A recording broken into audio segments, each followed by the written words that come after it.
Welcome to the Spa Girls podcast, the self-publishing podcast for authors. You're in the right place for the best marketing, writing, and publishing advice, plus interviews with industry experts and best-selling authors. I'm Cheryl Phipps. I'm Shara Barrett. And I'm Trudy J. Hello, everyone. Hi. And this week we have an extra special guest. We've got Damon Courtney from BookFunnel. Hey, Damon. Hi, Damon. Hey, good to be here. Very excited to have you here today.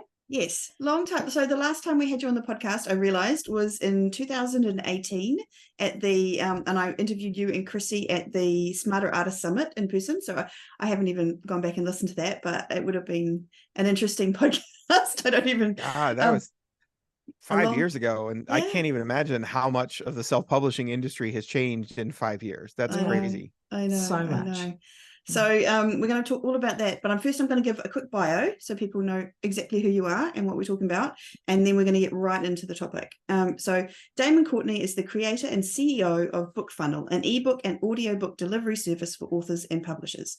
As a lifelong software engineer, Damon is an expert in just about everything technical and can offer unique insight on publishing as it relates to software and technology. He is also the self-published author of his very own fantasy trilogy and continues to spin stories in his head that he hopes to someday get around to writing. So are those books? That's pretty good. Are they under your name of Damon Courtney, or have you got a pen name? I write under the pen name Damon J. Courtney to protect my identity. Right, that was sexy of you. Yeah, I write Yes, no, you can find them. there. They are out there. I published my first book in 2011, so in the nascent days of self-publishing. Yeah. And I actually had the idea for BookFunnel sometime around the middle of writing book 2. And I started talking to my wife, and she's like, no, you have to finish the books. Because I made myself a promise that before I wrote the first book, but before I published it, I knew it's like, okay, when I publish this book, I have to publish all 3, because I had the idea for the trilogy that was going to be the full story. And this was back in, again, 2011, when it was really common to pick up and start reading a self-published author and be like, wow, this book is amazing. And then you was like, oh, there's book 2. And then, oh, it's been 5 years and no one's ever heard from them ever again. Yeah. And so you just like, oh, I guess I'm just never going to read the end of that story. So when I published my first one, I was like, no, I have to publish all. If I start and I publish one, I'm going to publish all 3. So the idea for BookFunnel came in the middle of book 2, when I needed what BookFunnel did. But I had to wait and finish. So I wrote the second book, published the third book. And only then I was like, okay, now I'm going to go build this BookFunnel, this other idea that I had, which wasn't even called BookFunnel in my head at that point. It was just like, I need this thing to be able to give away a reader magnet, and it doesn't exist. I know I'm going to go build that. Freaking genius. Cool. And when did BookFunnel launch, just out of curiosity?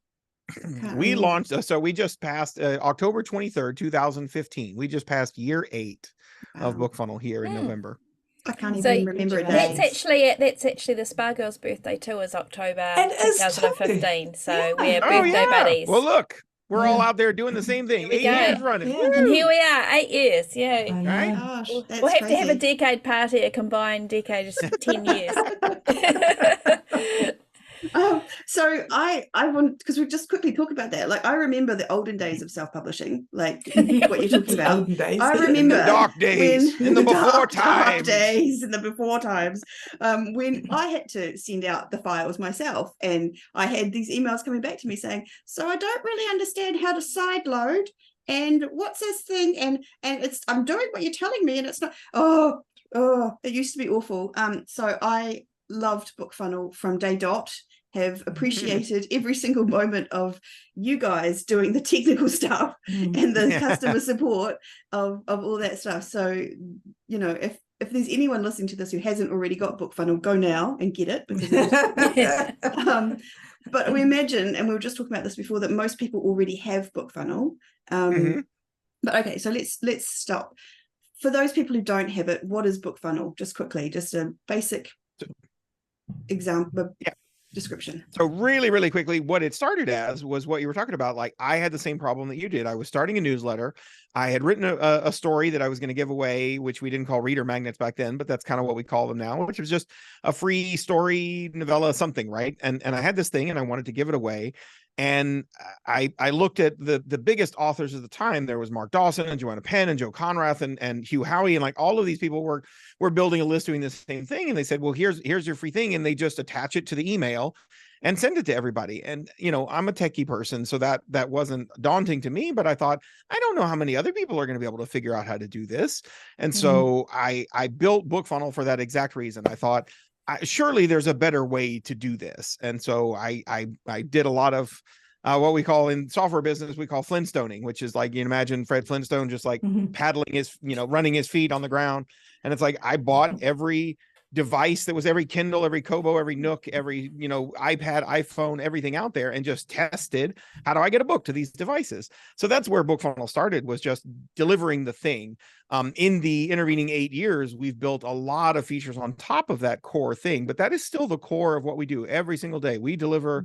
When we started off, I remember there was a day, probably within the first 6 months, where I think we delivered 1,000 ebooks in one day, and we're like, oh my God, this is crazy, 1,000 books. We regularly do 100 to 120,000 books a day on BookFunnel. I can imagine every single day. And it's not, that's not even counting audiobooks. That's which we added a few years ago. That's 100 to 120,000 ebooks every single day. Wow. And so the core of BookFunnel, on top of all the features that we now have now, the core of it is still delivering ebooks directly to readers' devices. And then if they have trouble, our support people are there 365 days a year to help them if they struggle. And we do. It depends a lot on your genre, but if your readers tend to be a little bit older, they might have a little bit more trouble, and they can always reach our people and get help getting those books. And it's this kind of thing that where once they do it once, they see how it's done, and they're like, oh, okay, this whole thing isn't as confusing as I thought it was. Yeah. Yeah. So, and as the author, all we need to do is create a landing page, get the link to that landing page, and then we put that in our newsletters or the back of the books or whatever. So that's really easy for us to do as well. So awesome. Yeah. So I think the next best thing to do is we've got the sort of 10 sort of tools, I guess you could call them, that I have anyway, that I've figured out. There might be more, so you tell me if there's more as we go along. And I just want you to go through each of them, and let's talk about best practice, some top tips that you've got for us on how to make best use of that, and maybe some innovative ways that we could use them that we haven't really thought of. So especially for people like me who hasn't actually who's used BookFunnel since day dot, but probably just uses the same little core piece over here and has not branched out. For sure. All the other stuff. So so the first one is that it's a way for authors to provide reader magnets, but not just reader magnets, right? So what else can we be providing people with? What else do authors use it for? So we originally built it with ebooks in mind, and of course we added audiobooks about 3 years ago, and short audio too, which is anything under 2 hours, and they're only slightly different in that short audio is one file, one chapter kind of thing, and audiobooks are more traditional, where you could have any number of chapters and it can be gigantic, right? And the reader magnet is what people, I mean, it's why I built BookFunnel to start with, and it's still probably the number one reason most authors are signing up to BookFunnel. But these days, there's so much more that you can do with all of the tools that we have built. And so we have, so ebooks, obviously, and you can do things like, the reader magnet is the thing that you give away for somebody joining your list. We also have authors that will send out a short story once a month or once every other month when they're emailing their list. This is a really popular option if you are, if you're like me and you're not, either the thought of writing an email, a personal email, makes you grind your teeth, or it's the kind of thing that's like, oh, I don't have time to write an email and do all that stuff. I'm actually, back when I was publishing my books, I found it fairly easy to write a short story with my characters, a whole lot easier than it was to write an email that came from me.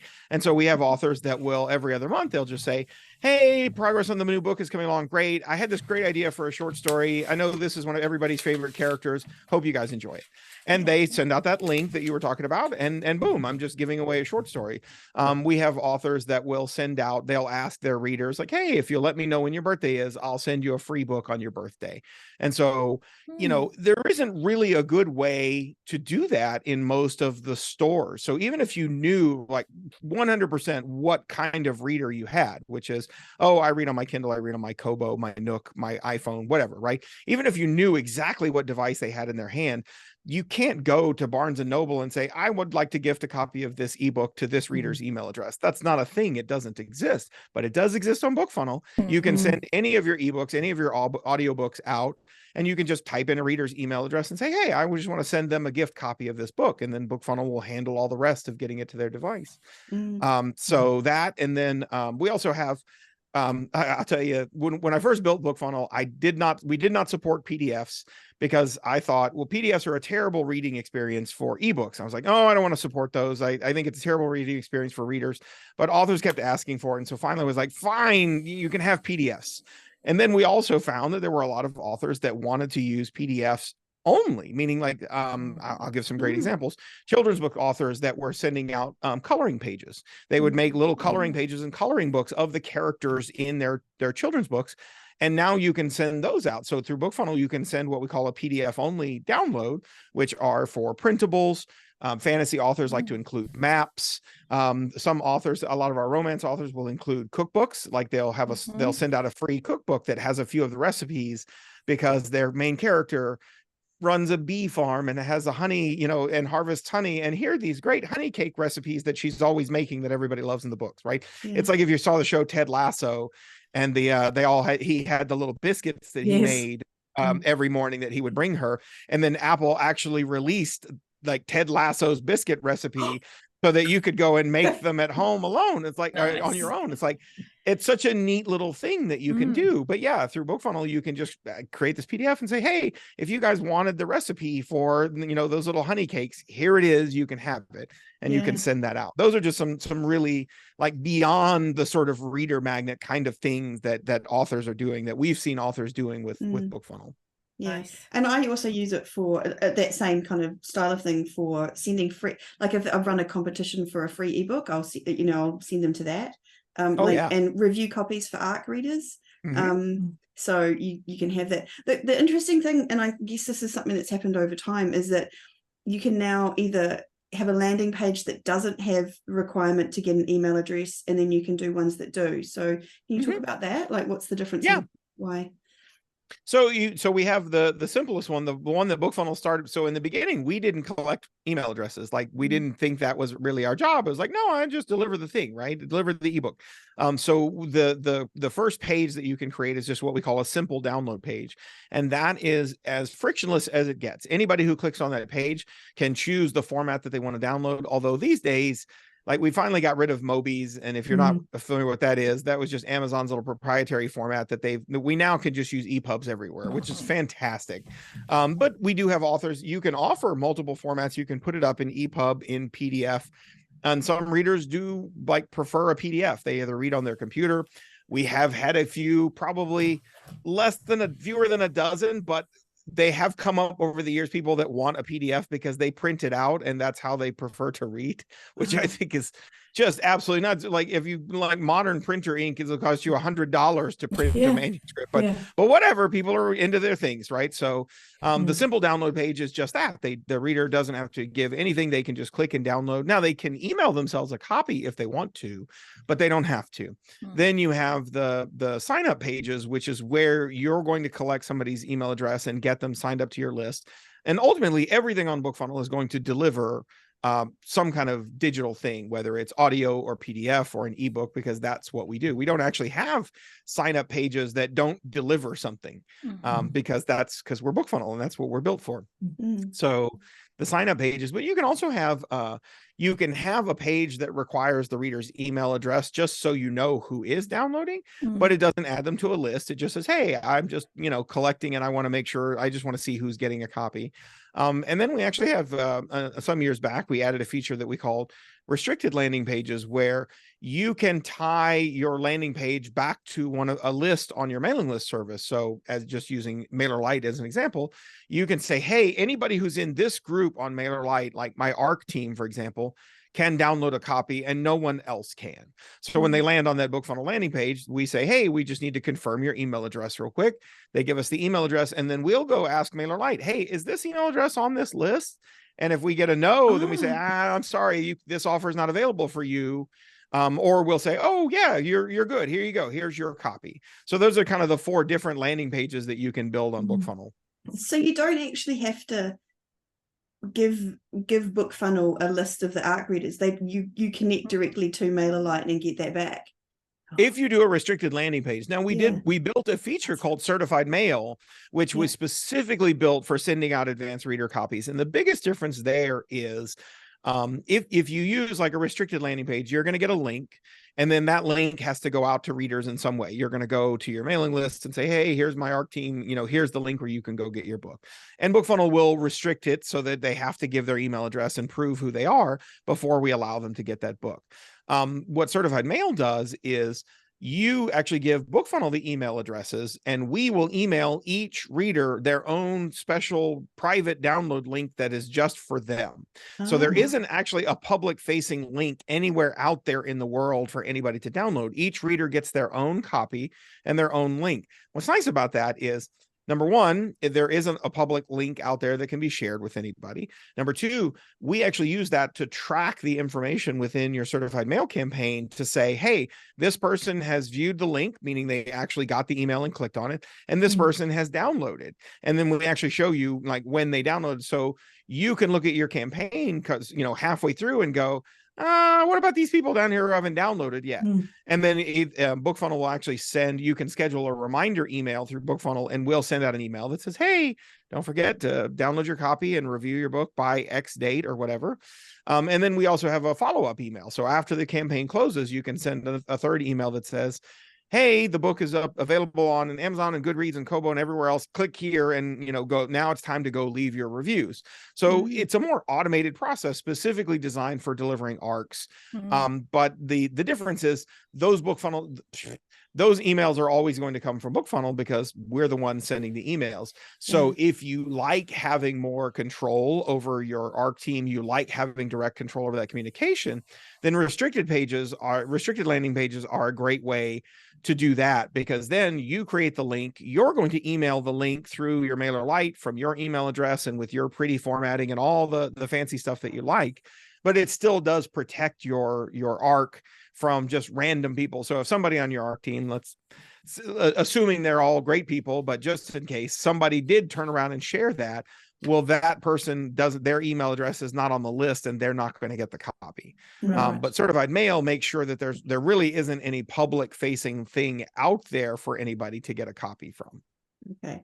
So there's a Certified Mail, and then there's the what do you call the other one where it's restricted landing pages? Restricted landing page. Okay. And that's restricted landing pages are also really good if you wanted to say, like, you had a short story and you wanted to give it out to your list, but you only want it to go to the people that are already on your list. You don't want to just broadly. So if you use like a simple download page, it is by far the most frictionless process, because all they can do, they just click a button and they download their book and away they go. But anybody who wants can also take that link, share it with somebody else, and then that person can also download it. And so, you can put small restrictions on a download page, like limit the number of copies that are available. And so say you set it to 100, and then once 100 are downloaded, that's it. The link is dead.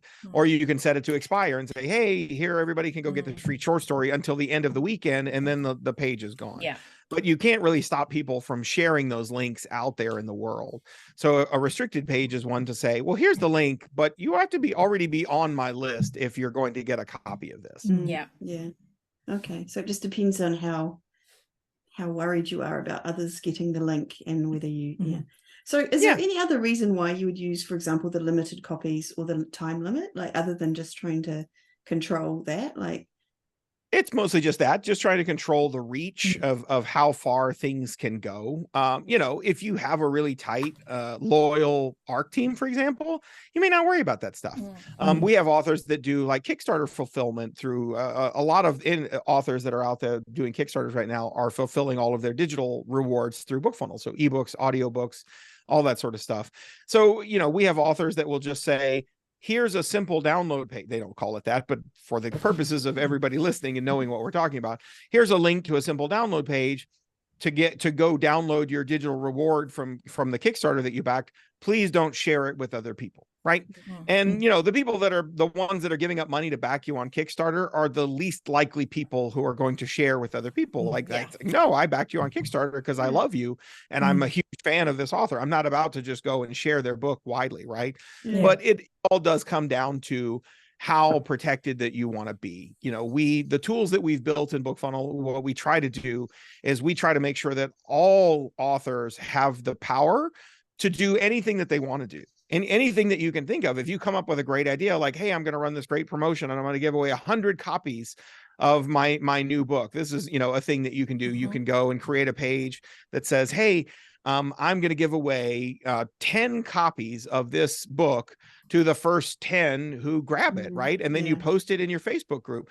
Well, as soon as it hits 10 copies, boop, that's it. The link is dead. So it really is the first come, first serve, but it's my brand new book. And I just wanted to do a fun giveaway for all of the readers in my group. So we try to build the tools to make all of that stuff possible, but we don't necessarily dictate how authors are going to use the things that we've built, which is how they always keep surprising us with really neat ideas and the kind of things that they've done with them. Yeah. I like the idea of that limited time, you know, the scarcity model where people know that they have to go right now or they're going to miss out. So that's a good use of that, I think. And so okay, you mentioned some of these ways that you've been surprised. Is there any particular campaign, sorry to put you on the spot, that you can think of that's kind of been particularly awesome and that maybe was a little bit outside of the box? So that my favorite one was one where an author started doing that with all of her new book releases. So she would go into her group and she would have a big thing, you know, she'd have a big release party or whatever. And before the book had actually been published on Amazon and retailers, she would come in and she would give away. Now she had a really big group, so she would give away 50 copies of the book.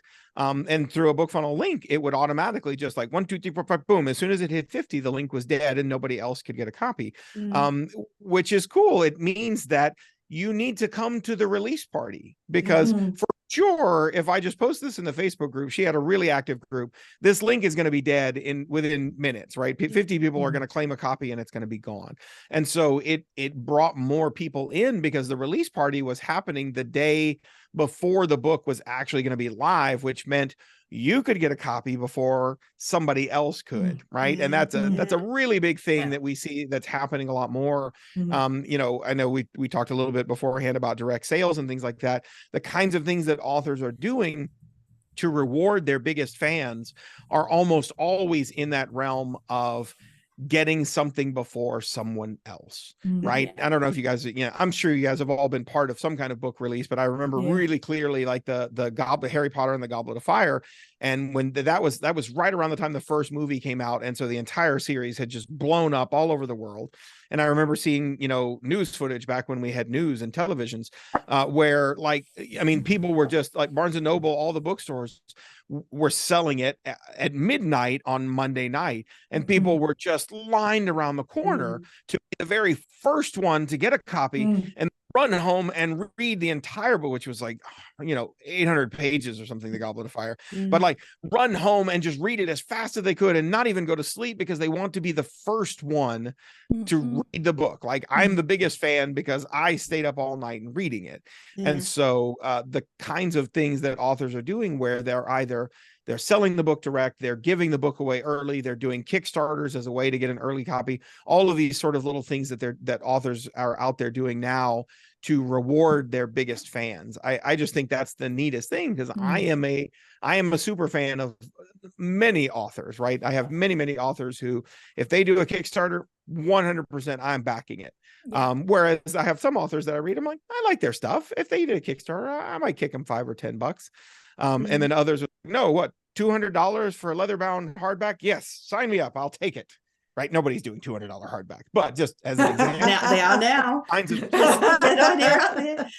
Yeah, it's crazy to see. Like, first of all, just some of the tools that we have available to us, right? So I backed Brandon Sanderson's Kickstarter last year, and I don't know if any of you guys did, but the so his was the craziest Kickstarter ever. Not just because of the amount of money that it earned, which was massive, but it showed the power of super fans, right?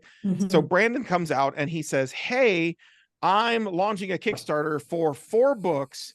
I'm not going to tell you what the titles are. I'm not going to tell you who the characters are. I'm not going to tell you anything about them. They're just 4 books and they're written by me. Do you want them? And $42 million worth of people said, yes, we want them, right? Yeah, no problem. So, I mean, it was like 146,000 backers, right? Yeah. So he has built up this massive fan base who are literally willing to just throw money at him. And we don't even know what you're selling us. We don't even know what the book is. And yet, like, I back the hardback editions, and they're some of the most beautiful books I've ever seen. And I think I remember reading somewhere that part of the reason that he went to Kickstarter was because he went to his publisher. He's traditionally published on all of his stuff. He went to his publisher and said, I want to release these like amazingly beautiful hardbacks with embossed covers and gold leaf and illustrations, full color, page illustrations all throughout the book. And the publisher was like, no, Brandon, nobody will buy that. Like, no, we'll have to sell those for like $50 and nobody wants to buy those.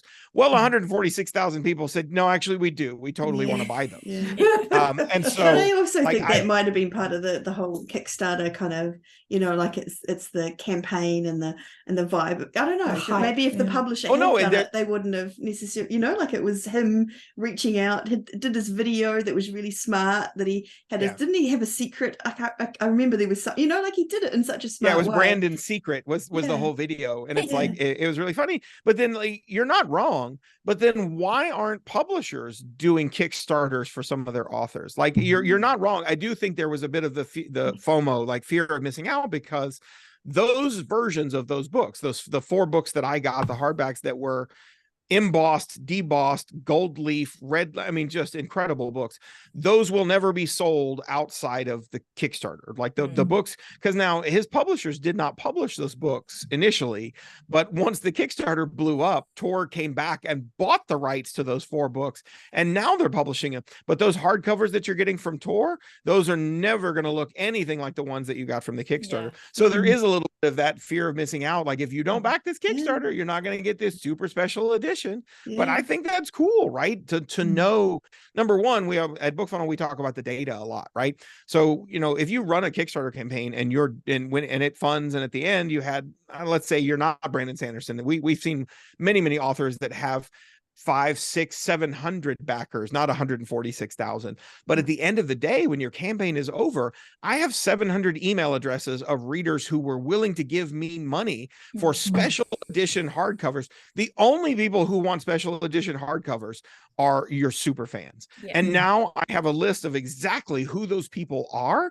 And I know who's buying my books. I know who's willing to come and plunk down $80 for this super special, beautiful edition.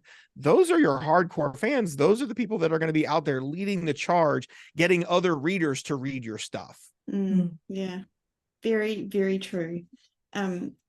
So winding back to BookFunnel. Right. I tend to take a lot of digressions. No, it's awesome, because you've got such an amazing insight into the industry, and you go to all the conferences, and a lot of authors. So divert away, like, it's not a problem. I was just thinking, so in terms of BookFunnel, is there a way that you can create the same kind? Have you seen an author create that same kind of like buzz around maybe some of those Kickstarter campaigns that authors are doing, or is it more of a integrated as part of that Kickstarter as a delivery method? No, I think that I so far, because I always check, so far I haven't seen any, the funny thing is that so many authors, even as much as a year ago, were setting up. And so the way Kickstarter used to work, right, back in the 5, even 10 years ago, authors would come on Kickstarter and say, oh, I have this campaign, I've written the book, or it's almost done, I need to hire an editor, and I need to get a cover designer, and I need like $3,000 to do all that stuff. That is not really how Kickstarter is done anymore, at least not for most authors. What is done now is, no, I have the book, it's already edited, I have it done, I'm just sort of pre-selling it if you want to back me on Kickstarter. And if you want this really special hardcover edition, the only way that I can do those is through Kickstarter. But they're doing the ebook and the audiobooks often as the digital rewards, right? I've seen a few campaigns, very, very few, but I've seen a few campaigns where like the authors were in Kindle Unlimited, and so they couldn't offer the ebook as a digital reward. So they were only delivering the hardcover, whatever special edition. They don't work quite as well because most readers, the ebook is almost like the bare minimum. If you look at most of the campaigns, if you back at the $5 or $10 level, you're going to get the ebook. And that has almost become the low bar for an author's Kickstarter campaign. Like readers expect that whatever I get, for sure, I'm going to get the ebook. You know, for $5, I get the ebook. And then at $20, I get the audiobook. And then maybe $50, I get the hardback or whatever. But like the ebook is almost expected as table stakes. And so a few times I've seen campaigns where authors have done it. Now, if you have like, it depends on your fans. If you have a massive fan base who love your stuff, well, sure, you can do just like straight hardcover editions of your books, and you probably will do very well. But if you don't, then you're going to want to offer the ebook. And I mean, the vast majority of authors that are on Kickstarter now are delivering everything with BookFunnel. What's nice about that is that you don't have to do a lot of work. If you just send everything out through BookFunnel, readers already expect that. Like they already know the books are going to be there. We have a feature called bulk delivery that we actually built specifically for authors that were doing like Kickstarter and Patreon fulfillment. And the way bulk delivery works is, so like certified mail, we send the readers an email. You know, you give us their email addresses and we send each one an email with a link to go and download their thing. But it's one thing, you know, you're sending out an ARC, you send out one ebook and that's it. We had authors that were doing Kickstarters where we had a group of romance authors that did this massive Kickstarter and had like thousands and thousands of backers. And each one of them was expected to get like 6 or 8 different ebooks for backing this campaign. Well, how do you deliver 6 ebooks to thousands of people? So they came to us and we said, we don't have a thing that does that, but we could build a thing that does that. So we built bulk delivery. And that is that every reader who passes through BookFunnel, no matter how they go, no matter how they get a book from us, whether it's certified mail or the author sends them a link or however they do it, whenever they claim a book from any author on BookFunnel, they get a library. It's just called their BookFunnel library. In the same way that if you buy a book on Amazon, Amazon keeps a copy of that in your library for you. Even if you bought it 10 years ago, it's there. It's in your Amazon library. I did not know this. Right? Oh my God, and new fascinating information. How did you not know that, Jodie? Well, I knew about Amazon. I just didn't know I had it for BookFunnel. I get a bit worried that I'm losing them if I don't click the link properly at the same time. And nope, every book that you've ever gotten from BookFunnel is in your BookFunnel library. It's based on your email address, whether it comes from a sale or a free book or however it works, right? So what bulk delivery does is we don't send you an email. That's not what we do. Instead, you say, okay, like you're doing a Kickstarter fulfillment and you're going to give everybody 3 ebooks, right? Your trilogy. So you go in and you select the 3 ebooks and then you grab all the email addresses from your backer report on Kickstarter. You paste all the email addresses and you say go. And all BookFunnel does is push all of those ebooks into every reader's BookFunnel library. Now you go back to Kickstarter and you say, hey, everybody, your digital rewards have gone out. If you already have the BookFunnel app installed on your phone or your tablet, you can go check and they're already there. Or you can go to mybookfunnel.com and log in with your email address. All of your stuff will be there. And what's really cool about that is Kickstarter backers don't ever have to miss anything, right? So like you were talking about, like when I got Brandon Sanderson, who I will sadly say did not use BookFunnel to deliver his digital what was he thinking? I know, right? But and because he didn't, when he released each of the 4 ebooks over the last year, I have to remember to go click and download them from somewhere else, or I don't have my copy. Now, thankfully, they're not going to expire. I'm sure that I can dig those links. But if I accidentally deleted that email, they're I don't know where they are. I think they're in BackerKit. I think he used BackerKit. The nice thing about bulk delivery is I have now delivered this book to everybody's BookFunnel library. It's already there, and it will be waiting for you there forever until you're ready to go and actually do your download. So that's and if once one author does that, as more authors have started using bulk delivery and BookFunnel for Kickstarter fulfillment, now if you're an author launching your first Kickstarter, readers almost expect you to use BookFunnel, and the minute you do, you don't have to teach them anything. They know exactly where their books are, how to get them, and how to read them. So you get this beautiful network effect of every reader who's ever been through BookFunnel's process, which at this point is millions and millions of them. They already know how to get their book. They don't need your help anymore. You still get people coming going, oh, how does this work? Like, I can't imagine there'd be many readers on the author side, or you're on the reader side. I'm thinking reader side, but like, oh no, we still answer hundreds of reader emails every single day. So wow. it's now, again, like, it's still it's a very, when you consider how many books we deliver every day, it's a really small percentage. But these days it's also like, if you look at the sheer number of emails, it's a lot. But you remember, it's a lot of different things. Authors send out a certified mail campaign. And even though in their follow-up email, it says, hey, everybody, here's where you can go leave your reviews. Everybody, please leave your reviews by November 23rd. Click one of the links below.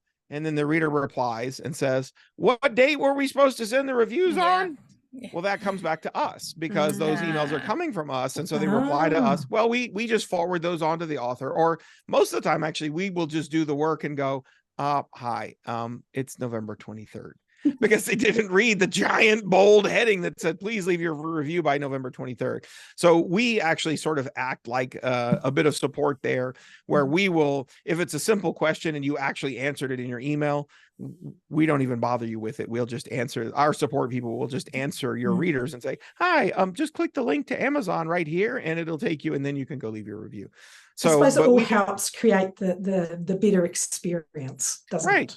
Yeah. Well, and ultimately, like, we have a saying at BookFunnel, which is that readers don't read. So it happens all the time that they just missed that one little detail that said, oh yeah, no, it was she asked to leave the reviews on November 23rd. So we get a lot of emails. Thank you.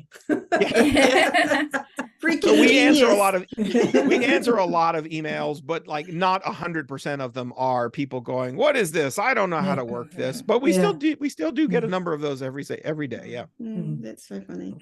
Okay. And so the thing we haven't talked about yet is the author swaps. You can do one-on-one author swaps or group cross promos using my English. Can you just talk about that? Like, where did that come from? Why did you do it, and how do we get involved? So everything we built on BookFunnel is either because authors were asking us for it and saying, hey, it'd be great if BookFunnel could do this, or we were watching. We're a very big part of the industry, even though we're a really small company. It's really my wife Julie and I run the company, and we're now up to 6 employees, 8 if you include Julie and I. And that was when we brought on 3 in the last year, because we've been growing a lot. But we're still a really small company, and yet even though we are really small, we have a pretty big presence in the self-publishing industry because we're used by so many authors. Absolutely. And so we are always listening to our authors and what they're asking us to build, but we're always watching the industry and where it's going and what people are doing. And we try to go, ooh. So we had authors that were putting together these group promos where they would like run, I don't even know, like a Google form, or they would run, somebody would make a web page on their own website that had all these sign up links back to BookFunnel. And it was like, oh, this is a terrible way to do this. Like, surely we can build something better. So the group promos really started off as we were just trying to make it easier for authors to run these kind of larger promos. But then we also found authors were emailing us and saying, hey, I was in this promo with this other author and we were all, did a sweet contemporary romance promo. Do you have any other authors on BookFunnel that write sweet contemporary romance that I could link up with? So that was really where group promos was born, where we built this board where if you go and you look on BookFunnel and you say, oh, I write sweet romance, then BookFunnel will say, great, here's 50 promos that are recruiting, that are looking for sweet romance authors right now. So we just made a way to allow authors, to let authors find each other, so that, if you're whatever genre you're writing in, we have, tens of thousands of authors on BookFunnel, and they're all writing all over the place. We just wanted you to be able to find each other. And that's the beauty of group promos. It's like, if I'm writing sweet romance and all 3 of you are writing sweet romance, well, guess what? I have a list, you have a list, and it doesn't even matter if we all have a really small list. All of our readers are predisposed to reading the books that we write because we all write the same thing. And so when you can work together in a group promo with 25 or 30 other authors that all write what you write, then every single one of their readers that your book gets in front of is likely to be somebody who's never read your book, has never heard of you, but they do like what you're writing. And so that was like group promos really was born out of watching other people do it and having to like hack these things together and do all of this stuff themselves. And then of course us going, I think we can do a better job of that. Yeah. So we built the promos, and then author swaps came out for the same reason. There were people who were like, well, I like the group promos, but I really love to find other authors that I can just like work with one-on-one. And that's an author swap. That's all it is. It's group promos of one, right? So I'll send your book to my list and you send my book to your list, and we agree on dates in advance, and that's it. We're each gonna send our books to each other. What's neat is that over time, as author swaps, because author swaps was built much later than group promos, but as it got bigger, we actually have authors on BookFunnel that will do swaps that don't do promos. They only want to do one-on-one. They really want to do personal connection type stuff, rather than, hey, here's 50 other sweet romance books you might like. They want their newsletter to be a bit more personal. Hey, I swapped with this other author. I've read the first 6 chapters of her book and it's amazing, and I'm looking forward to reading the rest, right? And so we have authors that will do one or the other or both. So you can kind of pick up and work with some authors in group promos and get in front of readers. But then when you jump over to author swaps, you're working with an entirely different pool of authors. You're actually getting your book in front of other readers who've never seen your stuff before. And all of those tools, group promos and author swaps, they are all designed to promote, to get your book in front of readers who've never seen your stuff before. Yeah. And I think the great tool that you've provided also is you're picking up stats for the views, but also for the clicks, which is absolutely huge, because if you're in a huge promotion with 100 other authors and you're only getting, like you might be getting all the views, but you're only getting a few clicks, but sometimes you do a swap with another person who is, really more on point with what you're writing, they can just skyrocket those clicks. So I think, that they're two different things to my way of thinking, whereas you being in a big pool or just one-on-one, which is much more personal. Not that there's anything wrong with the big pool, especially around Christmas and things like that, but they certainly do add different things to the campaigns, don't they? Yeah, and we typically recommend that if you're just starting off, you're much better, let's just using sweet romance as an example, or even like small town sweet romance, right? Which is a little different than sort of the big city contemporary, right? But if you're just starting out and you're just starting to build a list, you're going to see better results if you joined a group promo that had 20 small town sweet romance authors than a huge, just all romance welcome 300 authors in this massive promo, right?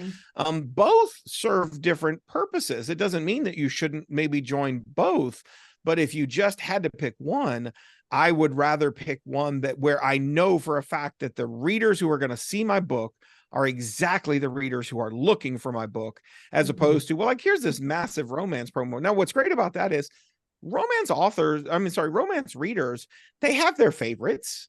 So they're going to read their favorite genre, but they also dabble a little in some of the other ones if the book sounds interesting.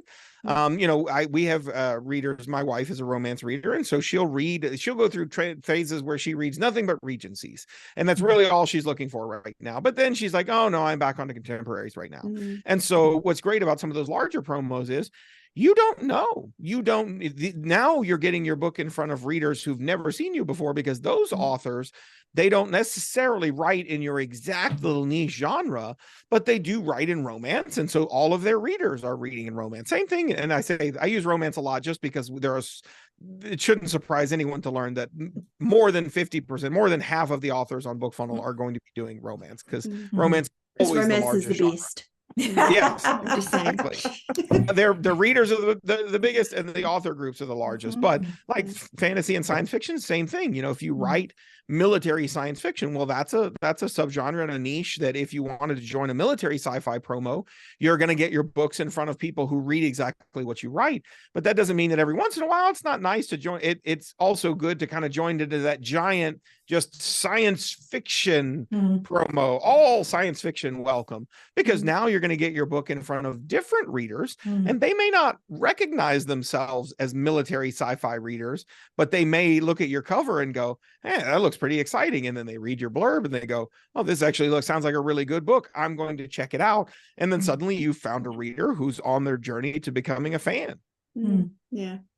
And all of that is, and as authors, we need to be doing all those kinds of things on an ongoing basis. So this is just a great platform. So if you, because I've never done a one-on-one, is it in the same, do you have to go to a separate section of BookFunnel, or is it in the same bit as the group promos? Like, how does that?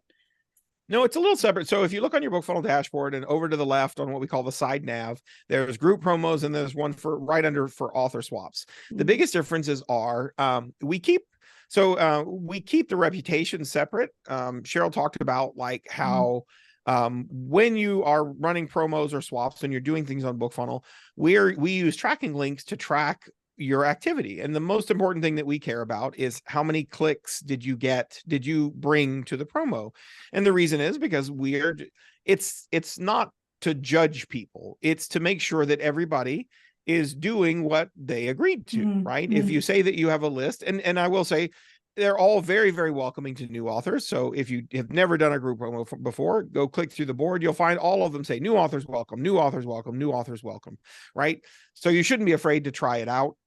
But once you've done a certain number of promos, there's an expectation that, you know, you're going to share. That's really the most important thing. Whether you're sharing with a really small list or you're sharing with your Facebook group, people just want to know, organizers, the people that put the promos together, want to know that everyone that I allowed into this promo is doing a little bit of their part so that we can all find some new readers. So it's really mostly just there to keep scammers out, people that are there and they're not doing anything, they're not sharing, and they're just trying to scrape email addresses. And we have processes in place to stop all of that sort of stuff anyway. Like we're pretty tight about it, because I believe in fairness. I believe if I share and you share, there's no reason we can't both benefit. Readers don't just read like one book and go, well, that was my book for the year, I guess I don't have anything else. Like they're going to finish my book and they're going to immediately look for the next thing to read, and that's going to be your book, and that's what we want. So on the author swaps, we keep the share average separate, because you're doing a little bit of different thing. The number of clicks that you're going to get in a big, massive group promo is going to be very different than if you are sharing one-on-one. What I like about what we did with author swaps is when you agreed, so you go click on, let's say you find an author who sounds good and meets you, you can limit the author swaps and say, oh, I'm only interested in sweet small town romance. Narrow it down to your genre. And then find the authors that are swapping, and then you kind of scroll through them and go, here's one. This looks like a good match for me, right? Their book, you can see their book covers, you can see the books that they're offering to swap, and you say, oh, that looks like my books. I love the titles. It sounds really good. You can look at their history. You can see, oh yeah, this person shares. You can see the share average and says, oh, this person on average, if you swap with this person, then they send an average of 75 clicks to your book. Right. And that doesn't mean that you're going to get 75 people that take a copy of your book or buy your book, but that's just the average number that they have gotten throughout their history, and you can read through their history. But one of the neat things that you can do is when you go to sign up for a swap, the author that put their swap up on the board will say, I'm offering either a mention, meaning I'll mention your book in my newsletter, but you're going to be mentioned with several other books and other things that I've got going on if I've got a bigger newsletter. I will feature your book, meaning that your book will be at the top of the other things that I am talking about in my newsletter, or an exclusive. You will be the only thing that I talk about in my newsletter. What's nice about that is when you're scrolling through, you can see what other authors are offering. And then when you decide to swap and you request to swap with that author, you also tell them what you're offering in return. So you might have an author who has a really big list, right? There, you recognize their name. Oh my God, that's a huge author. and they're offering to mention you in their list because they send out 3 and 4 things every week that they are swapping with or whatever. And so, but you know that their list is really big, you know who they are, you know the author's name. And so that's a really valuable placement, even if you just, it's just nice to be mentioned. So even if you get mentioned in your email, that is going to get your book in front of a bunch of new readers that you would like to get your book in front of. But you might have a smaller list. And if you do, you can, when you request the swap, you can say, listen, I only have 500 people on my list, but I will give you an exclusive in my list in exchange for a mention in your list. So I might have a smaller list, but I'm willing to offer yours will be the only book that I talk about when I send out this newsletter. And so even though it's a much smaller list, it's still a really, really good offer. And so we put that in there because we wanted authors to be able to say, like, I mention a lot of things. And so I'm willing to mention yours, but you're going to be in there with everybody else. Or no, I'll feature yours above the other ones that I'm going to mention. So it's just a nice way to kind of find some equity between smaller authors and larger authors, because you're going to see that. And we're all want to shoot for the moon, right? We know that author has a gigantic list. Lucy Score. We'd love to get on Lucy Score's list. She doesn't do all her swaps, by the way. No, but no. like, how neat if she did? Holy crap. Like, if you could get into her newsletter. And so I like that feature because it was a way for small and big authors alike to be able to still work together and find each other and ultimately find new readers. And the really cool thing about doing your own swap, so you set it up yourself as opposed to getting into somebody else's swap, is that you can choose to place it around your new release or a special offer that you have, because you're going to be sending out your newsletter then, with perhaps just a mention of somebody else's, and they're going to do the same for you around your new release. So I think it's really great. Yeah. Yep. The other thing that you said so when I was thinking about these author swaps and group promos, I was thinking, it's to maybe get a book via BookFunnel, but can these swaps be to like a new release or something happening on Amazon? It doesn't matter. It's just the organizational. Yeah. Okay. So it's just so when you're looking at a swap, so let's say you find like Cheryl was saying, if you wanted to, so you can post your own swap to the board and say, hey, I'm willing to swap, and here are the dates that I send out my newsletter, and then here's what I'm willing to swap. Let's say that, for example, you're not trying to get newsletter signups, you're trying to drive more sales to your book, especially if like you like Cheryl was saying, you have a new release coming out. Like, no, I don't want newsletter signups. My new release is coming out this Friday, and I want to drive as much traffic to that new release on Friday as possible. So you put up your swap and you say, I am looking to swap this Friday, meaning I want you to mention me, or at least in this week, in this 1 week. But when you set up your swap, you can say, I am only swapping for sales swaps, meaning the link that I'm going to give you is going to send readers to Amazon to buy my book. It is not for newsletter signups. And what's neat is you can kind of mix and match. So if you really don't care, because some authors, they're only using swaps to build their newsletter. So I'm not trying to drive sales. I don't care about that. I'm trying to build my newsletter. And so you can narrow the board down and you can say, I'm only interested in newsletter swaps. I don't want to look at any of the sales swaps. I'm not doing that right now. But when you set up your own swap, you can actually say, I'm willing to swap this book for sales and this book for sales and this book for signups, meaning like my reader magnet is available for signups. And here the first and second book in my series are the 2 of my book 1s in my 2 series are available for sales swaps. But let's say those are in Kindle Unlimited. Well, I can't swap those for signups because I can't give those away. They're in KU. But here's my reader magnet that I'll do for signups. Then when another author requests a swap from you, BookFunnel says, well, which one did you want to swap for? And say, oh, I want to do the newsletter swap. And the requesting author can also say, you don't request anything unless you're requesting sales swaps, or don't request unless you're requesting newsletter swaps, or I don't really care. You just request whatever you want, and then we'll go from there.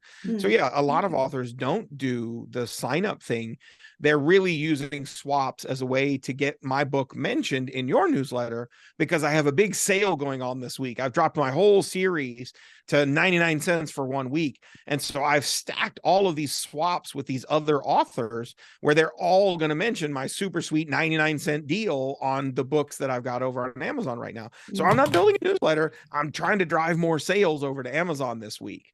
And so you can use those promos, you back and forth. You can do those. Same thing on group promos. You can join group promos that are designed for sales. And so if you look through the board, you'll find like Kindle Unlimited promos where everybody in the promo is expected to be in KU.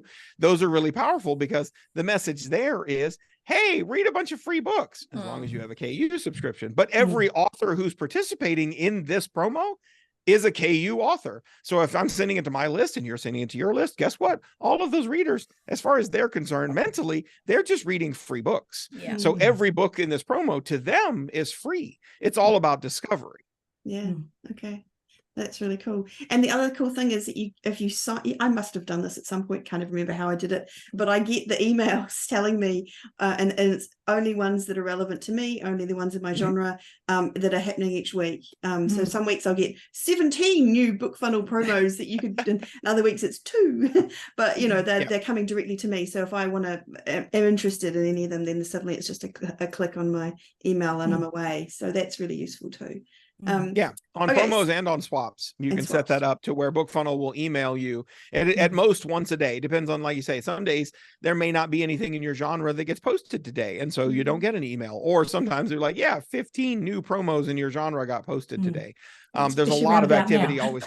There's a lot of activity on BookFunnel, and so that's an easy way, because otherwise you'll have to kind of come back to the dashboard and keep checking every few weeks or checking every week or however you want to do it. So if you click the little checkbox that says, no, BookFunnel can just tell me when there's something new that I'm interested in. Handy. Smart. See, there's so much smartness. Is that a word? So much smartness. I like smartness. That. So we haven't actually talked about direct sales or audiobooks now. So we're we need to squeeze them in right now into this episode. So we have kind of a little bit in terms of Kickstarter, but so how does direct sales of ebooks work via BookFunnel? Like, are you taking the money? No. So there needs to be an integration. No. So we launched direct sales in 2017. And it really, in the last 2 years, it's really kind of blown up. I think in part because now we don't have any data, so I only have just anecdotally talking to authors at conferences and things like that. But like during COVID, a lot of author sales went up because readers were staying home and reading more books. But then it all sort of came crashing back down when everybody went back to work. And then, Amazon has been making changes as they tend to do all the time. And anytime Amazon make changes, it's almost never in our favor. And so as more and more as that has happened, I think it just more authors are getting a little nervous about their future and wanting to own a bigger piece of that, right? And there's no better way to do that than selling direct to your fans, right? So, talking about Brandon Sanderson again, but like he obviously gets contracts from his publishers, and Brandon's doing just fine. And, nobody worried about Brandon. But at the same time, like he showed that if he really wanted to, he could just kickstart a book every year and he would have more money than any of all of us. Because he has built up all of those super fans.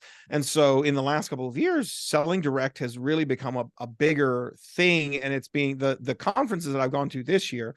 I went to the Superstars Writing Seminar in February. I went to NINC in September. And then I went to 20 Books here in Vegas just a couple of weeks ago. And selling direct is what everybody is talking about right now. So the thing about selling direct is, they're really, I kind of consider it like 4 pillars of selling direct. And because everybody thinks of, when I talk about selling direct, they mean like, oh, I have to go set up my whole this gigantic bookstore and put all of my books up and do the whole thing. And you can do that.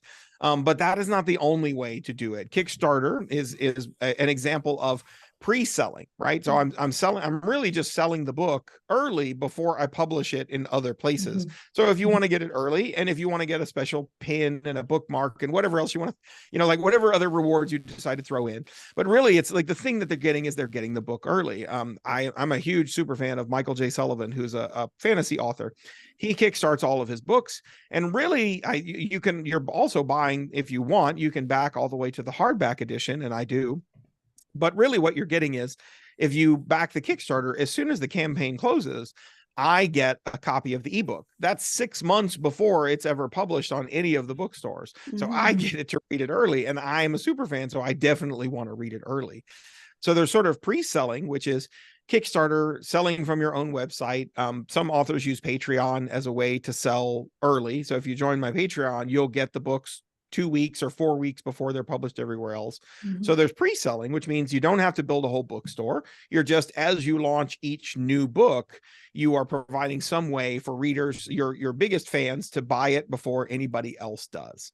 The second one is subscription services. So you look at things like Patreon or Ream, and you're like, now you're actually setting up a subscription where readers are going to pay you every month to do whatever it is you want to do. Whatever that is. If you're publishing your books chapter by chapter, we have a number of authors that do that. I don't think I could do that. I'm more of a, no, you won't get to see it until it's done. There's a fantasy sci-fi author named Lindsay Baroker, who she has her Patreon, and what she does is just, before the book is published, if you follow me on Patreon, if you're a patron, you get the book, I think 3 weeks before everybody else does. So she's using Patreon as the platform to facilitate the money, but really she's just pre-selling the book before it comes out anywhere else. So she has a subscription, but she's not using it in the way that other authors are using subscription services. There's an author named Michael Chatfield and another named Tao Wong, who both they both publish chapter by chapter. So if you follow them on Patreon, you are literally getting the book as it's being written, kind of like their own little personal Wattpad, where they get every, I know, not for me. Scary. It's scary. Even crazier is, like, if you go look at Tao Wong's, if you just look through his posts, you can't read the posts unless you're a patron. But if you just look at the titles of his posts, it's like chapter 28, draft 1. And then a few days later, chapter 28, draft 2. And then chapter 28, final. Like, he's literally just like slamming them out there as fast as he can do it. But you know what? His fans love it.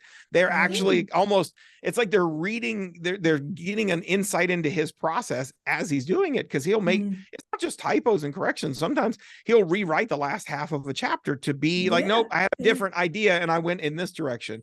And so you're getting this, like these deleted scenes almost. And not all of your readers are going to be super into that stuff, right? But I promise you, there are some who are. And then the biggest one, of course, is actually building out your own bookstore, which, we talked about Morgana Best and Katie Cross, and there are a number of authors out there now that are really doing this, where they are all in on, you come to my store and that is where I sell the books. And the two, and it's two, sort of schools of thought. Like, if you go to katiecrossbooks.com and you check out her website, you will not find a link anywhere on her website to any other retailers. Now, she still publishes her books on Amazon and Co. She publishes wide on all the platforms. But if you go to her website, you will not find links to any of those platforms anywhere. That's interesting, isn't it? Because if you're on my website, you're here to buy from me. Now, you can go to Amazon and type Katie Cross, and there's all of her books. They're all there. You can still find them, but she does not link to them anywhere, because she is putting all of her effort into her store. And if I got you here, however, through a Facebook ads or just by sheer luck, by SEO, however you landed on katiecrossbooks.com, I don't want you going anywhere else to buy these books. I want you buying them right here from me. Whereas an author like Emily Kimmelman, if you go, I think it's just emilyjkimmelman.com, but it might be Emily, if Google it. I don't remember her .com. If you go to hers, it's the same thing. She has all of her books available in ebook and audiobook and paperback. All three formats are direct. You can buy direct from her. But if you click on any of those, she also has, also available at these other retailers, Amazon, Kobo, Barnes and Noble, whatever, right? So she is the big button is always hers. You buy direct from me. And usually, hey, buy this box set, which you can only get on my store. This 3-book or 5-book or 8-book box set, this is only available exclusively from my store, not from any of the other retailers. So she acknowledges that the other retailers exist and that you can go, if you prefer to buy from Amazon, you can do that, but you don't get these super sweet discounts. These super sweet discounts you only get if you buy directly from my store. So just different schools of thought of how authors are out there, tackling this idea of selling direct. And to your original question, Trudy, no, we don't take a cut of the sales. The way that BookFunnel designed it was, you do the selling, we do the delivering of the thing. So if you're using Shopify, we integrate with, I think, 6 or 7 different sales platforms, and then including Zapier, which you can kind of use for kind of like a Swiss Army knife of the internet. But so if you're using Shopify, for example, you're going to sell the thing over there on Shopify. Shopify will tell BookFunnel that a sale was made, and then BookFunnel will go, oh, here's an audiobook and an ebook. I'll deliver those. And then we go off and we add them to the reader's library. And then we send off the email. What's really neat is going back to, like I was talking about Kickstarter with the network effect, as more and more authors have gotten into selling direct. And as some really big authors have gotten into selling direct, those readers now already have either A, discovered their BookFunnel library, or B, they've already installed the BookFunnel app on their iPhone or their Android or their tablet. What's nice is that if you've already installed the BookFunnel app and then you go over to my Shopify store and you buy the ebook, the instant the purchase is done, you can refresh your library on the app and boom, your book is already there. So it's like the Amazon buying experience, but the difference is I can buy from these 6 authors individually, but my books all just blink into existence and show up in my app. And so it's the ease of Amazon without giving Amazon all the money and all the control. I just ask you, you were talking a little bit earlier about the buy button, the big button on BookFunnel itself, which has always confused me a little bit. So am I right in saying that you can put your direct link to your store in that link and then just say buy direct beside it? Because I've seen it, but I just wanted to clarify that that's how that worked. Because down below you've got all the books to read links, or you can add in the individual links of where to go to get your book. But that big link you can use for your store. Yeah. So on a sales landing page, which is what you're talking about, is where your BookFunnel is not going to deliver anything for that page. If someone lands on that page, the goal is just to have your book cover and your headings and just be a really nice landing page. And then drive them somewhere else to actually go and purchase the book. And so we have on that page, we have what we call the big button, which sits on top, and that it technically can link anywhere you want. If you were a KU author, then that would go to Amazon because you really only are available on one retailer.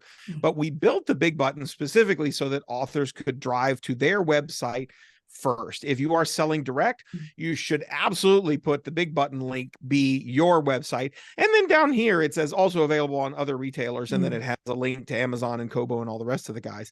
But if you're building up your store and you're actually selling things direct, you should always put yours first. Years and years ago, you can go back through her podcasts if you have the time. There are 8,000 of them or something. But Joanna Penn, for the longest time, she has been selling direct for a very long time. But if you went to her website in the really early days, it would be like, here, buy this book, Amazon, Kobo, Barnes and Noble, and then down at the very end, it was like, or you could buy direct from me. But it was just kind of put in there with all the rest of them. And it was even at the end, it wasn't a very good push. And so some people would, if she sent out a newsletter or something and said, hey, if you buy direct from me, I get a little bit more, I get a bigger cut of the money. People respond to that. Readers absolutely respond to most of what we hear from readers is the reader saying, No, I want the money to go to the author. That's the person that I read, the one who writes the books, and that's where I want the lion's share of the money to go to. But if you just were to put, a link at the end and say, oh, you can buy my books on Amazon, Kobo, and Barnes and Noble, and Google, and Apple, and also for me, right? Nobody's going to even get down there to see that. So when we built the sales pages, it was like, no, the big button should just like boldly proclaim, buy direct from the author. And then the other retailers, if you really just like, if that scares you, or that makes you nervous, or you just, no, I like to buy all my books from Amazon. Great. There's a link to Amazon right there. I'm happy to take your money any way that you want to give it to me. But I would really rather that you buy direct from me, not just because of the money, but also because you have the opportunity to build relationships with those readers. You don't know who's buying your books on Amazon. Even if you're selling hundreds of copies a day, you have no idea who those people are. When you sell direct, I not only know how many people are buying every day, I have their email address. I know exactly who is buying my books, and I can email them and say, thank you so much we see this a lot. Thank you so much for buying from my store. I appreciate that you're supporting indie authors. Here's a 50% off coupon to go pick out any other ebook or audiobook from my store at half off, right? You will never be able to do that on Amazon. Even Kobo, the Kobo people are amazing. They're lovely. They love authors. They want to help authors. They're never going to let you email their customers and say, hey, by the way, here's 50% off to go buy another book. Or even, hey, thank you so much for shopping my store. You bought the 5-book box set. I just wanted to send you book 6 for free to say thank you, right? That is the kind of thing that turns readers from, oh, I like their books, to, oh my God, I'm a super fan of this author, right? You talk about, not to talk about Brandon Sanderson again, but part of the reason why he has such a huge following is, number one, he writes consistently great books. I love his books. I'm a super fan. But you will never find a person who has ever met him who has anything to say other than, he's such a nice guy. He's just the nicest guy. And yet, like, he has built that reputation. And so people know that if you bump into him, if you ask him for an autograph, he's going to autograph it for you. He's just the nicest guy. And so the authors that are out there doing that same thing, they're like saying, hey, thank you for buying direct. Thank you for supporting indie authors. Here's a coupon for 100% off. Go get any other book from my store for free, just as a thank you. And you can do that when you have the store and you have the data, and you are controlling the relationship between you and the reader, and no one else is doing that. Yeah. Very, very cool. True. Thank you. Awesome. So I could keep talking to you for another hour, Damon. And I'm not even sure we got through the list, but I know we didn't get through the list of everything I wanted to talk to you about today. But we are, in fact, at the end of our time together. So I don't know, is there any last wise words? Can I just ask quickly, for anybody that is newish to BookFunnel, what does it cost and how do authors access it? How about that? Oh, yeah. So if you just go to bookfunnel.com, we're not too clever about it. If you go check out our pricing page, we have a first-time author plan that is $20 per year, where you can get started, and you can do a lot. You can have BookFunnel deliver all of your reader magnets for just $20 a year. Group promos and newsletter signups and things like that are going to take the next level up, which is $100 a year, but you can also pay monthly, but you get a nice little discount if you buy yearly. And really that's kind of where you get started. If I were going to recommend any one plan, it would be what we call mid-list with integrations. And what that is our mid-list author plan, which allows you basically every feature on BookFunnel. There's everything is included at that level, which is the $100. And then if you add the integration, so that's $150 a year, but that gets you everything, all the features on BookFunnel and integration with your mailing list, so that as people sign up to your list, as you join these group promos and you do these author swaps, readers are immediately sent directly through to your mailing list rather than you having to export them and then re-import them somewhere else. So most of our authors that sign up today are signing up at that $150 a year level, because it really has everything that you could want to do. And you'll find it's $15 a month. So if you just wanted to try it out for a month, it'll cost you $15. And if it doesn't work out, email us. We'll refund all your money happily. Like we don't need anybody using our service who doesn't find it valuable. But I think once you get on there and you start poking around a little bit, especially if you just listen to all of this and all the things that we do, if you just poke around at the things we talked about today, you'll find that you'll get the value out of it very, very quickly. And I think if you ever did your Clifton Strengths, you would be futuristic, just to, you must hear about that. I'm not actually futuristic at all. I'm number one and I'm an input learner 1 and 2. I am communication 3. And then I think empathy 4, maybe developer 5. Anyway, Okay. I'm very high in relationship building skills after my 1 and 2, after my input and learner. So I always tell people that I think my input learner helped me build BookFunnel in the early days, because being able to take all this information in and learn about all these devices and how ebooks worked and all of this stuff, because I was like every other indie author. I had a copy of Scrivener. I'd publish my book to Amazon, and that was all I knew how to do. And so all this whole side loading business was like, what is that? What are they talking about over there? So I was able to take my learner and go figure all that stuff out. In the early days, those helped me the most. But honestly, in the last 8 years since then, I think more than anything, the communication, coming on podcasts, going to conferences, and just talking about all the things, everything that's going on in the industry, because the self-publishing world is every year. We're just talking about direct sales. 2 years ago, nobody was talking about direct sales. Nobody. That was not a thing. Kickstarter, even, you maybe had a dozen authors a year that were trying to kickstart a book on Kickstarter. Now I see dozens of them launching every single month. And so every year something is changing in self-publishing that we all, unfortunately, we kind of have to keep up with. It seems like a lot sometimes. Yeah. That's very true. And just getting back to the important cost question, I just wanted to give a shout out to you guys and to BookFunnel for a $50 off the annual plan discount for Spa Girls listeners. So we want to reward our people here, and so we'll put our link in all the show notes and in the comments. If you're listening to this on YouTube, it'll be in the comments. But thank you for that. That's for the mid-list and above. For midlist and above. So that means you get for that. I would honestly fully recommend that you get the midlist integration with the coupon. It's going to get it to you for your first year for $100. And I promise that you will find tremendous value for that money. And as do all the Spa Girls. Honestly, if there's anything we love it. Gonna buy, go out and get BookFunnel out of all the tools that are out there, and it's such good value. Honestly, I'd pay more. I shouldn't say that.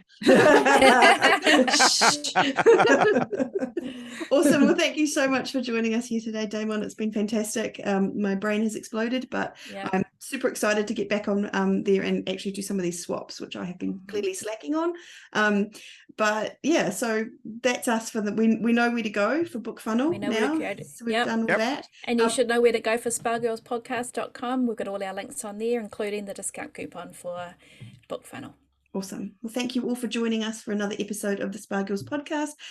We'll be back again next week at the same place, maybe not the same time, but for now, farewell. See you. Keep well. Bye. Bye-bye.